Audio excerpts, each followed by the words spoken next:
Padre, dejamos en tus manos, Señor, esta clase, esta mañana. Primeramente, rogamos en perdón de nuestras faltas, de nuestros pecados, ponemos a cuenta contigo. Y rogamos, Señor, la guía de tu Espíritu Santo para aprender de tu palabra, para interiorizarnos en ella, para, como dice el apóstol, dejar de ser, Señor, niños fluctuantes, y entender la doctrina, entender tu verdad, Señor. Padre, guía a Ignacio para que cada cosa que diga sea conforme a las Escrituras y que podamos entenderla, desarrollarla y ponerlas en práctica. Bendice al resto de los hermanos que no están con nosotros, seas con ellos, guárdalos y cuídalos. En el nombre de Jesús, amén. Muy bien. Bienvenida, Nancy. ¿Cómo están? Muy bien, gracias a Dios, muy bien. Bueno, vamos a... Buen día, Nancy. ¿Estás con barbijo que estás en la calle? Sí, porque no sé, tengo la garganta inflada, un poco de dolor de cabeza, estoy media, Con sí, gripe. pero no importa, con el ánimo arriba, me estoy por pegar un bañito haciendo torta de cumpleaños. No, Vos cumplís, vos cumpliste año ayer antes de ayer, Ignacio, hoy me tocó a mí. hoy cumplís años. ¡Feliz año, feliz cumple! Feliz cumple, no sabía. Bueno, muy bien, que si no te acompañe, te bendiga mucho. Por ahí anda Martín y ando con el alcohol tirando los picapotes por todos lados. No, no me hisopé, pero por las dudas, tengo que ir. Bueno, Duele la cabeza. pero ya te vacunaron, me imagino. Sí. No te hagas problema. Bueno, comenzamos la clase. La semana pasada habíamos visto la evolución de la doctrina del Espíritu Santo después de la Iglesia Apostólica y los primeros 4 siglos, hasta aproximadamente el año 450. Y habíamos terminado, básicamente fue en esos siglos donde se afirmó la doctrina de la Santísima Trinidad. Y habíamos dicho, ¿no?, que San Agustín, ¿no?, que vivió cerca del año 400, fue el que armó toda la doctrina de la Iglesia primitiva, ¿no? Y básicamente también generó lo que se llama la doble procedencia del Espíritu Santo, que va a ser lo que va a dividir en alguna medida a partir de ahora, ¿no?, la Iglesia. Si recuerdan, no lo voy a leer porque es muy interesante, ¿no?, el credo con respecto a la Santísima Trinidad. Ya lo habíamos leído la semana pasada, pero lo leo para que se nos vaya fijando, ¿no?, algunas cosas, ¿no? Decía este credo atanasiano, como se lo denominó, que adoramos a un Dios en la Trinidad y la Trinidad en la unidad, sin confusión de personas ni división de sustancia, porque hay una persona del Padre, otra del Hijo y otra del Espíritu Santo. Pero la divinidad del Padre y del Hijo y del Espíritu Santo es una. La gloria igual, la majestad coeterna, como es el Padre, así es el Hijo y así el Espíritu Santo. Y sin embargo, no hay 3 eternos, sino un eterno. Así como no hay 3 increados, ni 3 ilimitados, sino un increado y un ilimitado. No hay 3 omnipotentes, sino un omnipotente. El Hijo es el único Hijo del Padre, no hecho, no creado, sino engendrado. El Espíritu Santo es del Padre y del Hijo, no hecho, no creado ni engendrado, sino procedente. En esta Trinidad no hay nada anterior o posterior, nada mayor o menor, mas las 3 personas son juntamente coeternas y coiguales, de manera que en todas las cosas se adore, como antes se ha dicho, la Trinidad en la unidad y la unidad en la Trinidad. Quien quiera pues que desee ser salvo, crea de esta manera acerca de la Trinidad. Y podemos decir fue una de las definiciones más contundentes con respecto a la Trinidad, a las cuales la Iglesia evangélica adhiere en este sentido. Y ahora vamos a tomar un periodo de 1000 años. Imagínense, 1000 años para dar en 40 minutos es imposible. Solamente vamos a decir algunas cositas nada más, y después, bueno, si alguno quiere profundizar, o me pregunta, o se entra en la madre de todas las enseñanzas que es la Internet, y ahí puede buscar y profundizar. Muy bien, el Espíritu Santo en la Edad Media. Sabemos que la Edad Media comienza con la caída del Imperio Romano, ¿no? Cuando es vencido por los visigodos en el año 476, y dura esa Edad Media hasta la caída del Imperio de Oriente en el 1453 con la caída de Constantinopla. Nosotros sabemos también que el Imperio Romano se había dividido, ¿no? en un imperio de Oriente y en un imperio de Occidente, ¿no? El Imperio de Oriente tenía su capital en Constantinopla, que fue la ciudad que mandó a construir Constantino, donde él se trasladó con todo su corte, ¿no? Constantino gobernó entre el año 306 y 330 y pico, más o menos. Y en Roma quedó un reducido grupo de, podemos decir, un gobierno administrativo de la parte occidental. Con el tiempo se generaron controversias y hubo una separación y apareció después un emperador de Occidente y un emperador de Oriente. El Imperio de Oriente duró 1000 años más que el Imperio de Occidente, ¿no? Cae recién en 1453, ¿no? Cuando los turcos, el Islam, toma la ciudad y la destruye. Y a partir de ese momento podemos decir el cristianismo de Oriente cae en mucha persecución y se pierde mucho de la fe como lo es hasta ahora, ¿no? Donde predomina la religión islámica en todas las zonas de Asia Menor, ¿no? Irak, Irán, parte de Mongolia, parte de Rusia, ¿no? Parte de la zona del Mar Negro, ¿no?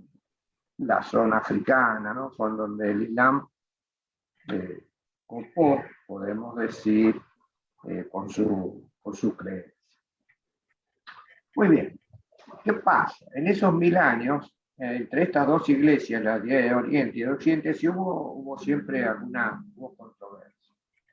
Una de las controversias se dio con relación al Espíritu Santo.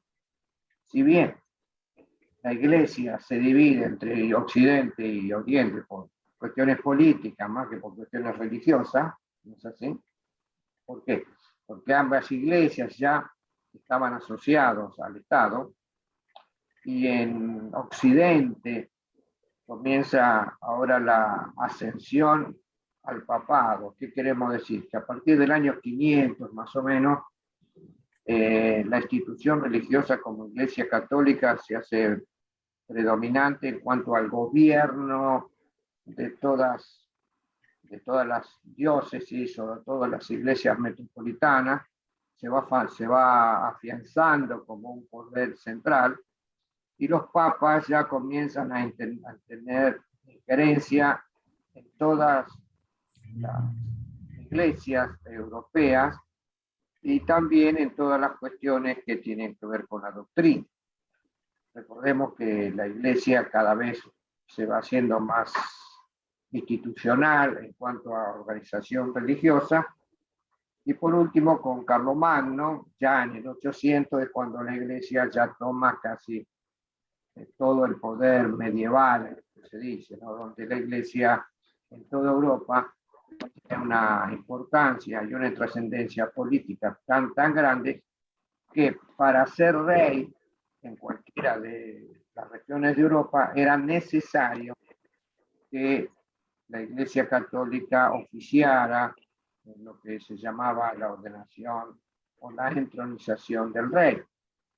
Entonces, el juego político era muy importante, porque todos los reyes tenían que acercarse a Roma, entonces Roma ponía todo el aparato religioso en funcionamiento, y con eso, ¿no?, también todo lo que tenía que ver con el ingreso de dinero a la iglesia. Eso generó tristemente una corrupción, ¿no?, desde el punto de vista económico en Europa, donde los cargos eclesiásticos se vendían.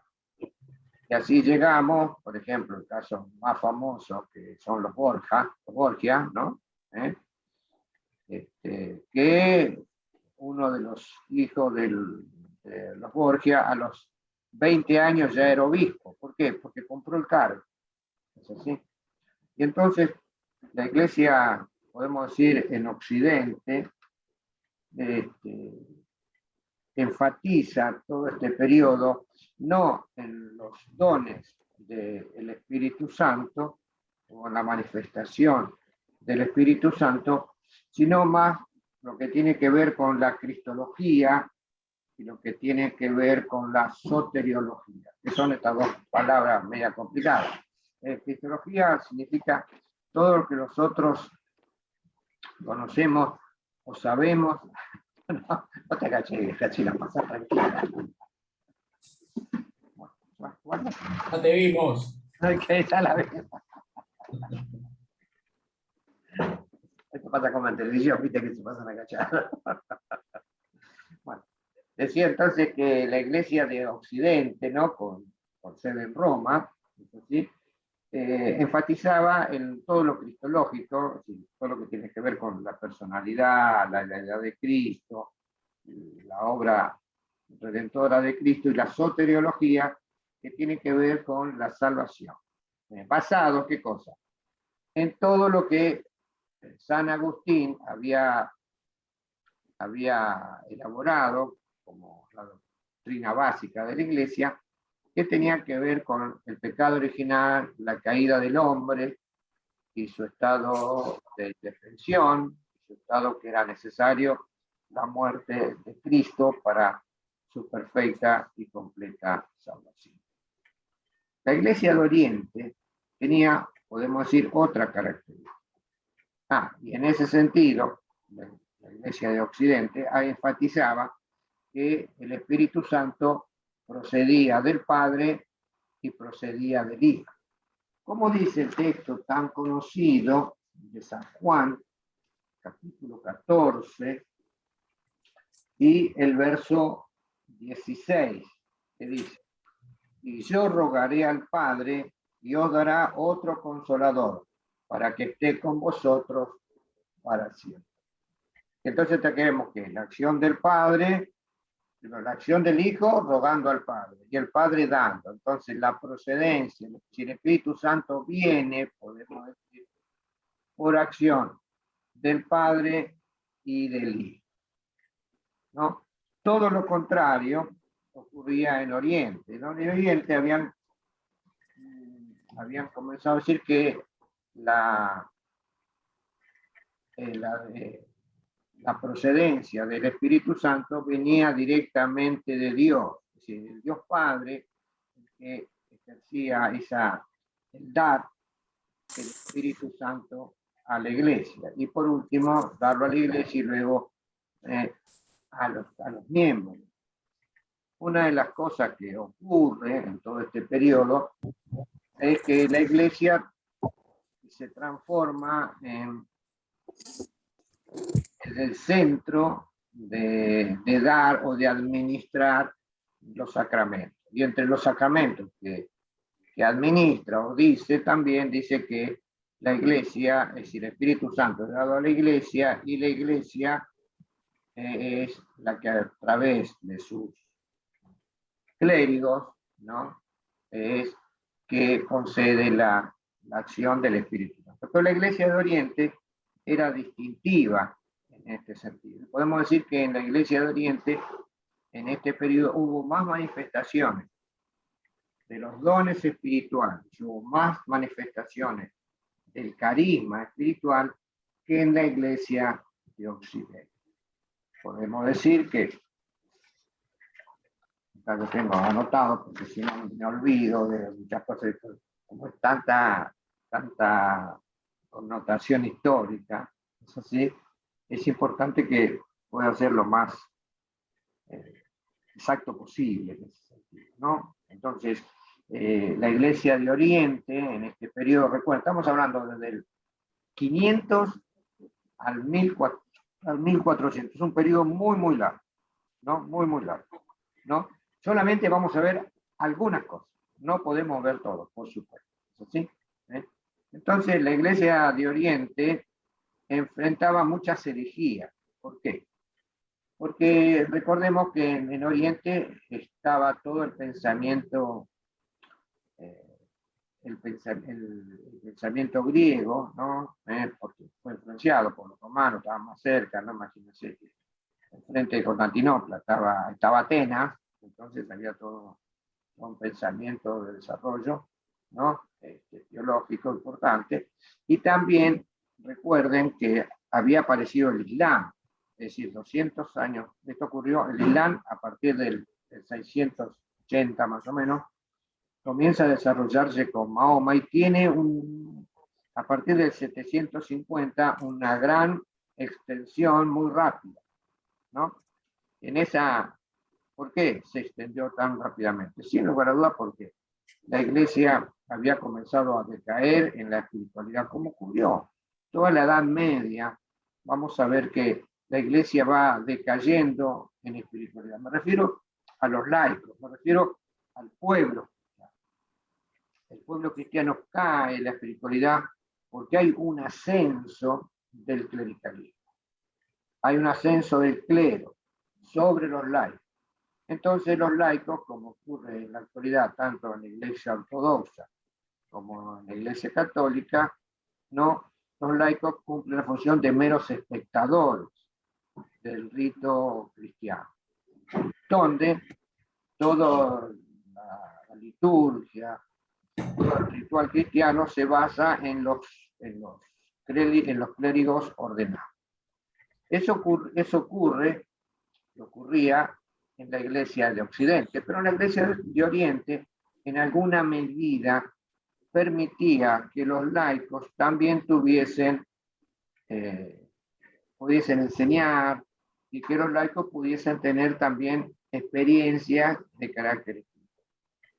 Había un acceso más libre a las escrituras. Entonces, acceso más libre a las escrituras en la Iglesia de Oriente hizo que también apareciese movimiento del Espíritu Santo a través de esa. Si bien lo que hemos hablado en las primeras clases con respecto al Espíritu Santo en la Iglesia, que básicamente nosotros lo hemos circunscrito, ¿no? A la escritura, a todo lo que está en la escritura, y es básicamente lo que creemos y practicamos ahora, en esa época había comenzado a decaer. ¿Por qué? Porque el clericalismo aumentaba. Pero en Oriente, a diferencia de Occidente, que luego vamos a entrar en Occidente, ahora estamos analizando lo que ocurre en Oriente, la iglesia que se llamó después la iglesia ortodoxa, ¿no? Griega, la iglesia ortodoxa rusa, ¿no? De acuerdo a dónde estaban, de acuerdo al patriarca regional, fueron tomando distintos nombres, ¿no? La iglesia ortodoxa de Alejandría, de Egipto, ¿no? Toda esa zona. La iglesia ortodoxa tiene un lugar importante. Y aún en la misma Jerusalén, ¿no? El Santo Sepulcro está cuidado por la iglesia ortodoxa y no la iglesia católica, ¿no? En la actualidad. Pero volviendo a lo que decíamos, la iglesia ortodoxa permitió en alguna medida que los laicos pudiesen a través de la lectura ir experimentando aquellas enseñanzas con respecto al Espíritu Santo que se encuentra en la palabra. Sobre todo a la administración de los dones carismáticos, ¿no? Los dones carismáticos son aquellos que se encuentran ahí en Corintios, ¿no? Y en Corintios 12 y Romanos 12, ¿no? Que hablan del don de profecía, el don de sanidad, el don de lenguas, el don de interpretación, el don de expresión de espíritu, lo que ya habíamos analizado. En la Iglesia de Oriente eso se da con un poco de mayor libertad. Y vamos a ver algunos hechos, algunos hombres que escribieron en ese sentido. Yo se los voy a leer porque es muy interesante que se los lea, porque si lo digo de memoria por ahí se escapa algo. Pero bueno, estas cosas fueron escritas en el año 500. No sé cuando digo estas cosas escritas casi con tantos siglos, ¿no? Estas son en el 690, más o menos. Que se hace, ¿no?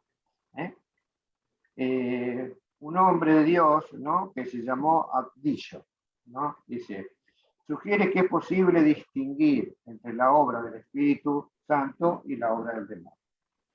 Y ahora comienza a hablar de la obra del Espíritu Santo. Dice, la primera señal de la operación del Espíritu es que el amor de Dios quema en el corazón humano como un fuego.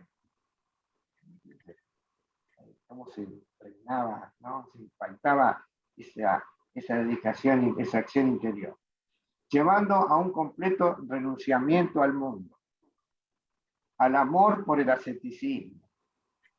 La segunda señal es el crecimiento de la verdadera humildad del alma. La tercera señal es una bondad auténtica hacia todas las personas. La cuarta señal es un amor auténtico con una visión inefable. Recuerden, inefable significa que no se puede describir. Es tanta la manifestación del amor que no se puede describir. Como dice el apóstol Pablo en Efesios, ¿no? Que la longitud, la largura, en el final del capítulo 4, ¿no? Tanto la profundidad y la altura que son inconmensurables, no se pueden medir y entender, ¿no? La visión inefable de Dios como una luz pura. La última señal de la operación del Espíritu es la visión iluminada de la mente que recibe la luz de la Trinidad. A estas alturas, el firmamento del corazón se torna en un cielo de zafiro. El individuo es elevado a un éxtasis indecible del que fluye en el discurso espiritual y el don del conocimiento. Aquí uno tiene la conciencia de los misterios de las cosas futuras, junta con un aroma y gusto santo. Aquí uno es transportado al tiempo sagrado o eterno. El creyente puede saber que su experiencia viene de Dios si la paz y la quietud reinan sobre sus pensamientos. Esto es indicación de que la gracia de Dios está operando a través del Espíritu Santo. Muy bien, ¿qué es lo que vimos? Una cosa escrita hace tantos años que nos hablan de qué. La Iglesia Oriental podemos decir, enfocó, ¿no? Más a una vida contemplativa, ¿no? ¿Qué significa una vida contemplativa? Yo me siento y pongo a mirar, a contemplar el día. No, la vida contemplativa se refería a esa vida de que en esos siglos comienzan a aparecer la vida monacal, la vida de los monasterios, que se ubicaron por toda el Asia Menor y también en Europa. Y los monasterios, los monjes se encerraban, lo que ellos llamaban celdas, ¿sí? Y allí entraban en una meditación profunda. Y en esa meditación profunda que ellos llamaban contemplación, a través de la oración se separaban, ¿no? Totalmente de las acciones de la vida cotidiana.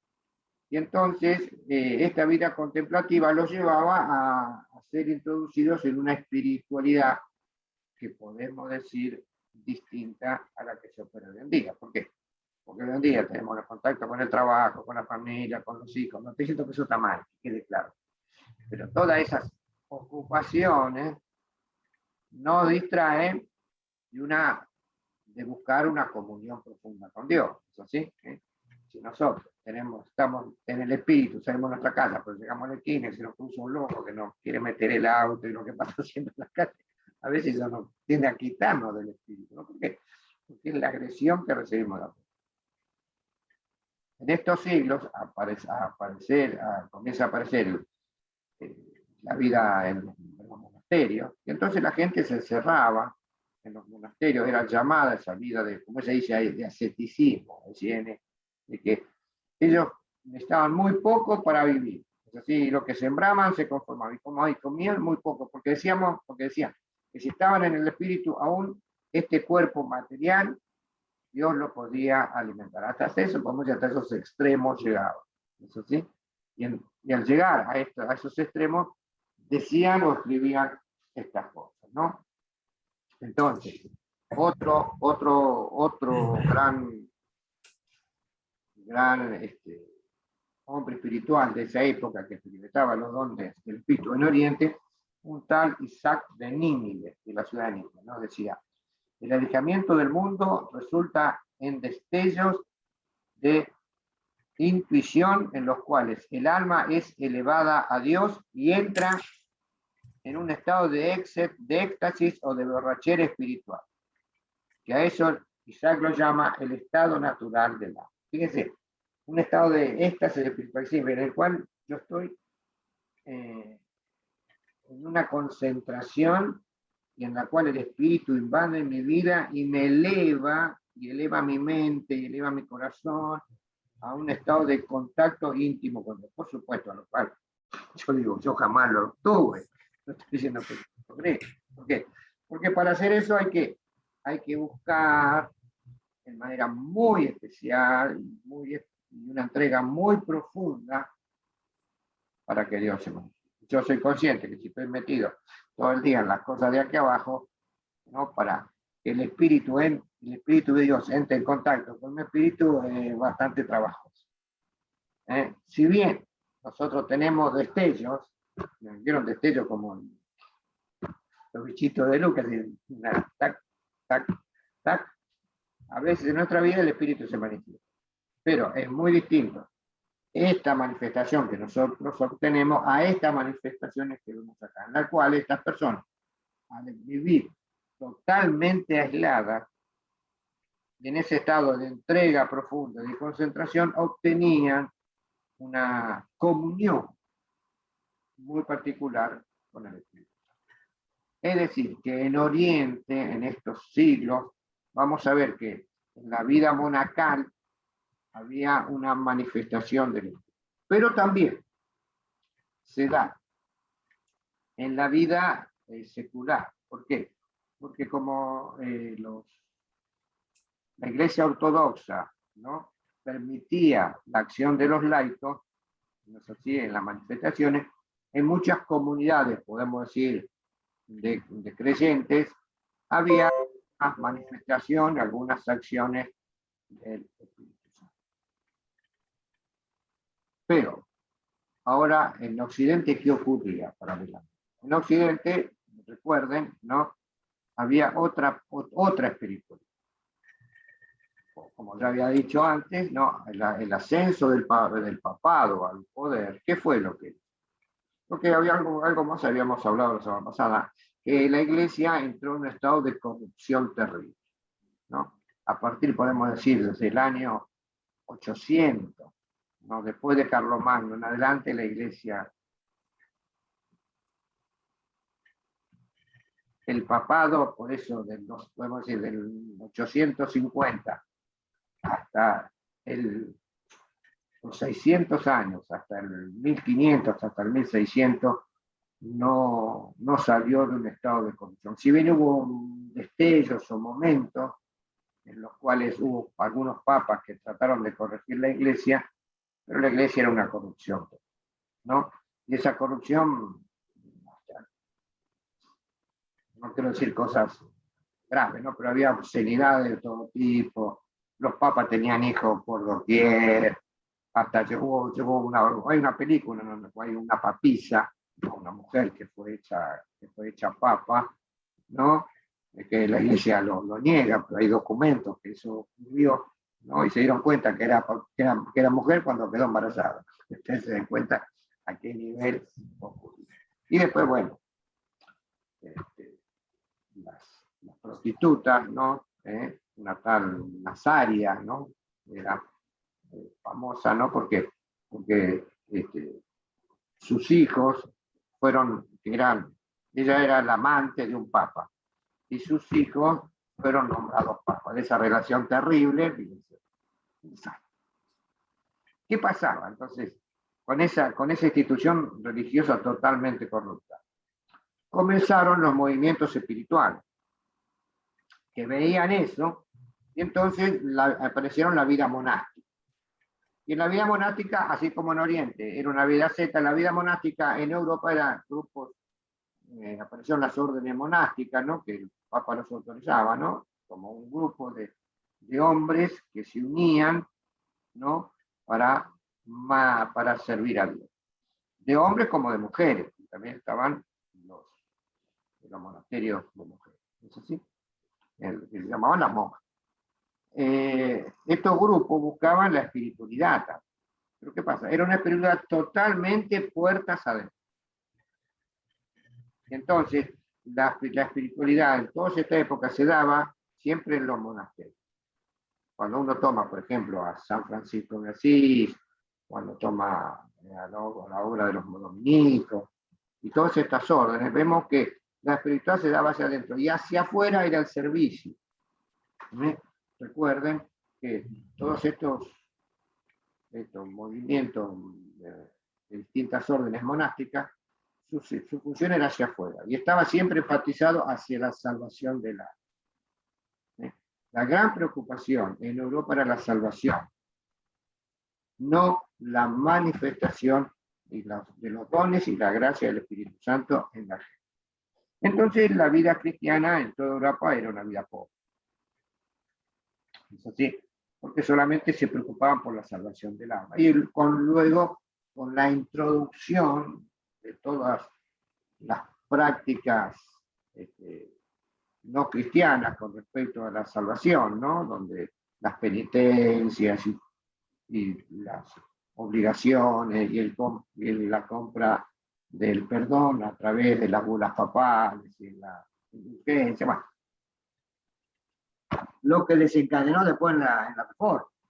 Es decir, estos 500.000 años, podemos decir, de que la iglesia se fue tomando gran poder, el gran poder político.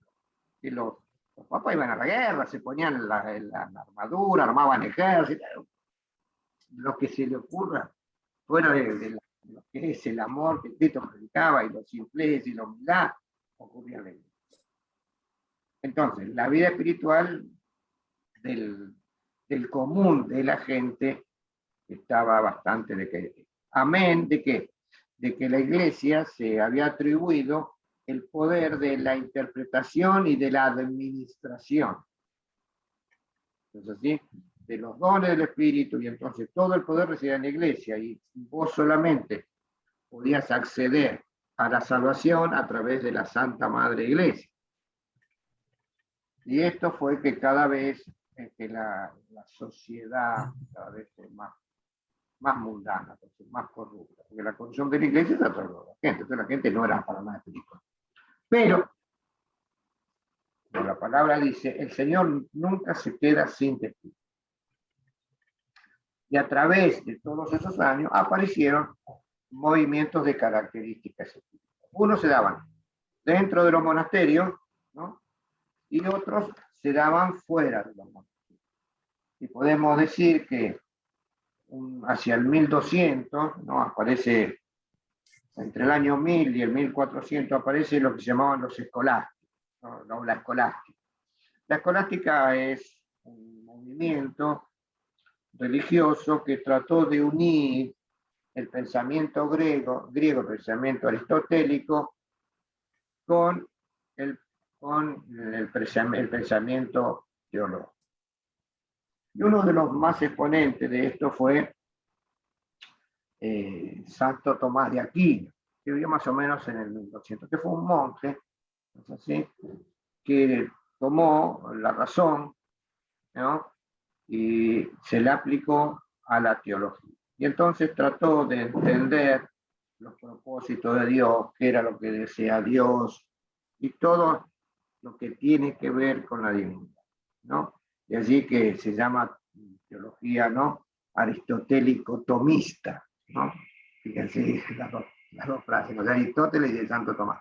Y fue lo que armó, podemos decir, toda la práctica de la religión católica hasta lo que el catolicismo tiene hoy en día. No, y Santo Tomás, que fue un hombre de Dios, ¿no? Por otro lado, dice acá, Santo Tomás enseña que el don de santificación pertenece al Espíritu Santo. Mientras el Hijo es el autor de la santidad, ¿no?, el Espíritu Divino en su signo, el Espíritu lo hace a uno santo. La Iglesia es santa porque el Espíritu de Dios está presente dentro de ella. Fíjense, es una definición, claro, una definición, pues la práctica no es la realidad. Yo digo, sí, yo no puedo decir porque el Espíritu reina en la Iglesia y la Iglesia es santa. No, la Iglesia va a ser santa de acuerdo a quién, a la espiritualidad de cada uno de sus miembros. ¿Es así? Es decir, el edificio no es santo en sí mismo. La Iglesia es santa de acuerdo a la espiritualidad que hay en cada una de los. Las virtudes de la vida cristiana son fortalecidas por los dones profundos y perdurables del Espíritu Santo. A través de los dones espirituales, el creyente puede funcionar más allá de los medios humanos. Interesante lo que dice. Los dones son disposiciones que preparan al cristiano para captar y seguir las inspiraciones o impulsos del Espíritu. En este sentido, para Tomás, la moralidad está basada en la voluntad divina salvadora y perfeccionadora, según normas que van más allá de la ración humana. Los dones del Espíritu están al servicio de las virtudes morales y teológicas que unen a la humanidad con Dios. Entonces vemos aquí que dentro la espiritualidad se daba siempre en los monasterios. En el pueblo no había. Y si uno analiza todo lo que ocurría en Roma, en las ciudades, ¿no?, en Roma, en París, en Madrid, en distintas ciudades, la moralidad estaba por ahí.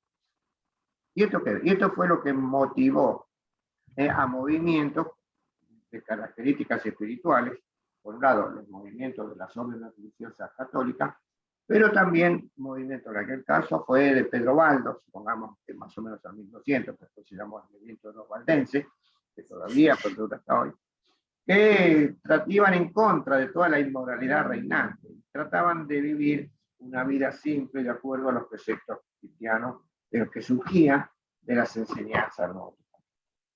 Por supuesto, Pedro Baldo fue perseguido, ¿no?, y sus comunidades que estaban en las regiones de Francia también fueron perseguidas por la Iglesia Católica. La Iglesia Católica tenía un poder despótico sobre todo. Y entonces la espiritualidad tristemente se veía en toda esa época amancillada por la irracionalidad, la inmoralidad de los líderes. Otro movimiento que aparece a mediados del 1300, ¿no?, que son los husitas o los hugonotes, ¿no?, que eran los seguidores de Juan Hus, ¿no?, un hombre de Dios que llevaba a la espiritualidad a cada uno de sus miembros. Pero la Iglesia Católica los persiguió, y para que ustedes vean, hay un famoso relato que se llamó La Noche de San Bartolomé, que ocurrió en Francia, en el sur de Francia, ¿no?, donde el Papa le dio autoridad y libertad a que todos los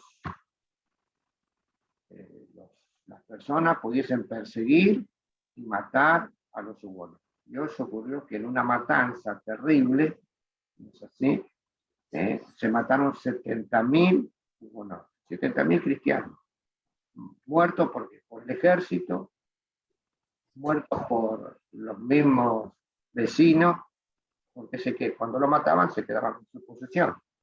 Entonces esto llevó a una matanza.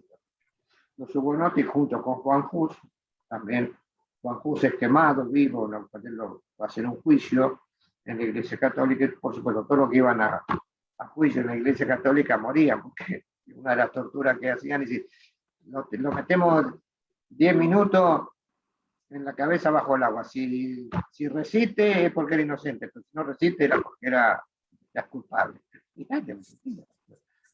Esas cosas que a veces son ridículas, eran utilizadas por el Iglesia romana. Asumémosle a eso el Santo Oficio, la Inquisición, y todo esto, a diferencia de Oriente, donde no había esa persecución terrible de la Iglesia, la espiritualidad solamente se circunscribió a lugares de los monasterios, o en estos movimientos que iban en contra de la Iglesia oficial, que tristemente eran perseguidos y sofocados. Así llegamos hacia el final de la Edad Media, ¿no? Al 1400, más bien 1453. Colón se preparaba para ir a descubrir América, ¿no? 1492. Y todo lo que pasaba, ¿no? En ese mundo donde la espiritualidad era opacada por toda la inmoralidad que había en la Iglesia romana. Y ahora va a desembocar, vamos a ver ya la semana que viene, en la reforma del siglo XVI, que fue un movimiento de características religiosas que buscaba ¿qué cosa? La salvación del alma, porque hasta esa época la salvación era un misterio. Nadie se sabía si se salvaba o no se salvaba. ¿Por qué? Porque vos estaba el purgatorio, entonces vos ibas al purgatorio, entonces, de acuerdo a la cantidad de donaciones que hacías vos a la iglesia tenía el poder de sacar tu alma del purgatorio. Entonces, toda la preocupación en Europa era la salvación del alma. Al punto tal que comienzan después a vender esa salvación cuando, lo que vamos a charlar, la clase que viene, que tiene que ver con la aparición de la reforma de la iglesia. Muy bien. Le he leído estas cosas, ¿no? Hay muchas cosas más para decir, pero la espiritualidad, podemos ver que en esta época, desde mi punto de vista, era una espiritualidad que solamente se preocupaba por la salvación del ser humano, independientemente. Entonces no había las otras manifestaciones sí, la iglesia lo que enfatizaba, hasta hoy, la pobreza, ¿no? Entonces todo se despojaba y daban las cosas a la iglesia, ¿no? Entonces citaba eso, ¿no? Así como los vendedores del moderno que hablan de dar a Dios las cosas para que Dios te dé, ¿no? En esa época había que dar a Dios y defenderse de los bienes materiales para obtener la salvación, ¿no? Y así ocurrió en Europa. Tristemente, esto llevó a una iglesia católica, ¿no? Era una iglesia totalmente de características materiales. Por eso, con todo lo que ven ustedes hoy en día en Roma, fue hecho en esa época. Porque hacia el final, con el Renacimiento, porque todos los papas querían meter el mundo dentro de la iglesia, como cuando uno va a Roma, tristemente. Muy bien, no es una clase de historia más que una clase espiritual, pero tiene que ver con cada uno de nosotros. Por eso, volviendo al texto, ¿no? Lo que habíamos leído de San Juan, dice, y yo rogaré al Padre, y dará otro consolador, para que esté con vosotros para siempre. Y esta es la preciosa bendición que tenemos hoy en día, de nosotros poder leer la palabra y de ella misma extraer estas virtudes eternas, ¿no? Por eso todo el periodo de oscuridad de la iglesia lo pasamos por alto, ¿no es así? Porque Dios se renueva en nosotros a través de la lectura de la palabra. Y es la lectura de la palabra ahora la que nos enseña a nosotros. Nosotros podemos saltear todo lo negativo que hay en el cristianismo, porque por supuesto en el cristianismo hay muchas acciones negativas, ¿no? ¿Por qué? Porque no dependen de la inmoralidad de los hombres.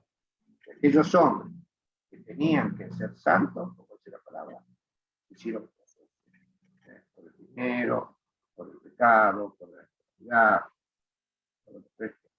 Entonces trajeron oscuridad a la palabra. Pero gracias a Dios, ¿no? Porque como dice el mismo Pablo, por su don y de pago. Gracias a Dios por este regalo que no podemos explicar, que no podemos entender, pero que puede estar dentro de nuestro corazón, a través de esta obra bendita del Espíritu que nos acerca cada día más a Él. Muy bien, hermano. Que se nos bendiga. Nos fuimos poquito hoy, ¿no? 2 y en un momento 3 con Leticia, ¿eh? 4 con Cristian.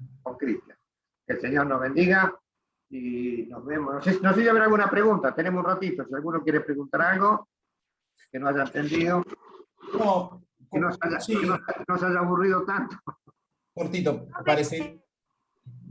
parecería que en el devenir, así digamos, de la Iglesia en Oriente y en esa búsqueda genuina, ¿no? de la espiritualidad en los monasterios de Oriente, no se daba esta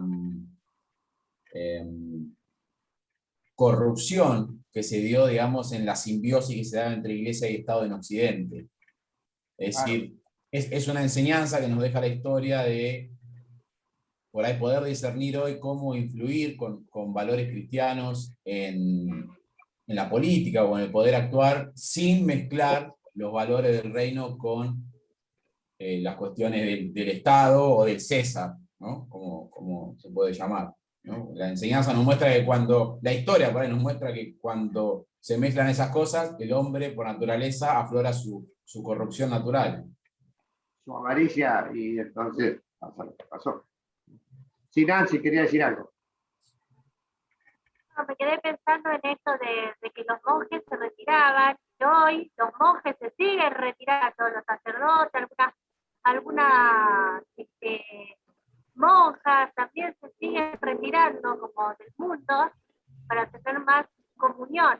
A veces me gustaría retirarme como ellos, para que el mundo deje de presionar sobre mi vida y poder estar más a solas con el Señor. Digo, los monjes no deben estar tan equivocados. No, desde ya el Señor Jesús, hablando de retiro, el Señor Jesús hizo un retiro. Hay todo en el libro de los Evangelios, un periodo en el cual el Señor se retiró, dice, al desierto, junto con sus discípulos para tener un periodo de comunión profunda. Es importante que la iglesia tenga su retiro. Es importante que la iglesia tenga un retiro, que los miembros tengan de un día, de 2 días, de 3 días, pero con un objetivo espiritual. Muchas veces nosotros nos retiramos, hacemos el campamento y nos la pasamos comiendo y charlando y tomando mate, cuando le damos a la reunión 2 o 3 horas. Y no está mal para la comunión, pero no está bien para el objetivo. Es decir, si queremos buscar una espiritualidad profunda, tenemos que estar dispuestos, como vos dijiste, a retirarnos de las cuestiones seculares. Por supuesto, si yo estoy preocupado por la comida, preocupado por los hijos que tengo que mandar a la escuela, preocupado por el trabajo, preocupado por el dinero que no alcanza, todas esas preocupaciones atentan, sin lugar a dudas, contra mi espiritualidad. Por lo cual, ¿no? El cristiano, por eso el Señor Jesucristo dijo, no te pido que los quites del mundo, sino que los guardes del mal. Y entonces, Señor, hacia nosotros, tenemos aquellos que estamos dispuestos a servir al Señor en medio de la adversidad. Hay un plus, que el Señor nos ampara, nos cuida, nos bendice.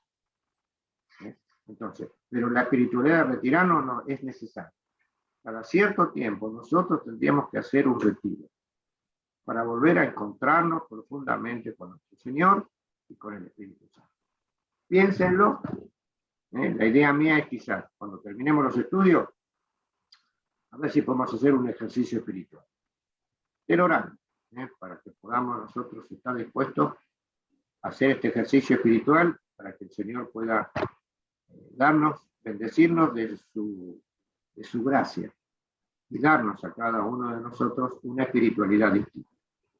Muy bien, que el Señor nos bendiga, Nancy. Espero que el Señor pueda en tu vida también manifestarse en medio de las dificultades del día a día.